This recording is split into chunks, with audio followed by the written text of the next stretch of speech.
আওয়ামী লীগের চেয়ারপারসন শেখ হাসিনা বাংলাদেশের প্রধানমন্ত্রী ছিলেন।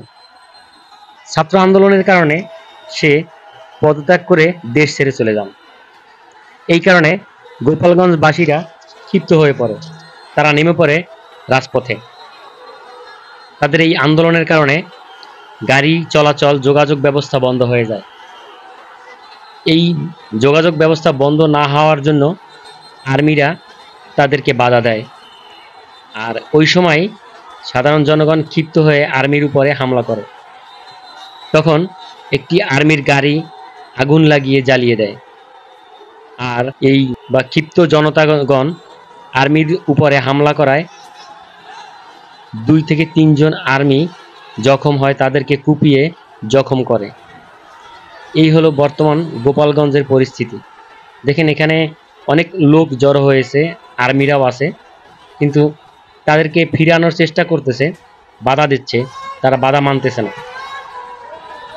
এখানে দেখতে পাচ্ছেন আর্মির একটি গাড়ি জ্বালিয়ে দেওয়া হয়েছে আগুন দিয়ে, কিন্তু আর্মিরা কখনো সহজে জনগণের উপরে ক্ষিপ্ত হয় না, তারা নর্মালি বাধা দেওয়ার চেষ্টা করে। কিন্তু এখানে পুলিশ থাকলে হয়তোবা তারা ক্ষিপ্ত হয়ে যেত, কিন্তু আর্মিরা এই কাজটা কখনো করে না। তাদের মানবতা কিন্তু আর্মিরা দেখাচ্ছে, কিন্তু সাধারণ জনগণ আর্মিদের উপর ক্ষিপ্ত হয়ে তাদের গাড়ি আগুন দিয়ে জ্বালিয়ে দিল।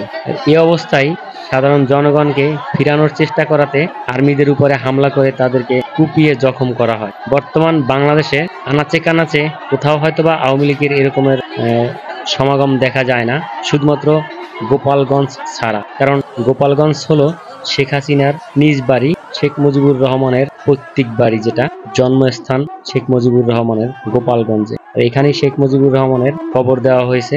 আর এই গোপালগঞ্জ থেকে প্রত্যেকটা ঘরে ঘরে সরকারি চাকরিজীবী রয়েছে, একমাত্র আওয়ামী লীগের পাওয়ার থাকার পর। যখন এই আওয়ামী লীগের পাওয়ার চলে যায়, তখন গোপালগঞ্জবাসীরা এভাবে ক্ষিপ্ত হয়ে যায়। তাদের হাতে লাঠি, দা, কুড়াল, রান্দা সবকিছু নিয়ে রাস্তায় নেমে গেছে। গোপালগঞ্জের পরিস্থিতি এখন বর্তমানে ভয়াবহ। এখানে একটি গাড়ি দেখেন ভেঙে ফেলছে, সামনের গ্লাস গুঁড়ো গুঁড়ো করে ফেলছে একদম। এই খবরটি অবশ্য যমুনা টিভি সংগ্রহ করে ছেড়েছিল, আমি সেখান থেকে কপি করে এডিট করে তারপরে আবার আপনাদের মাঝে প্রকাশ করার জন্য চেষ্টা করলাম, আপনাদেরকে দেখানোর জন্য বর্তমানে গোপালগঞ্জের পরিস্থিতি কি।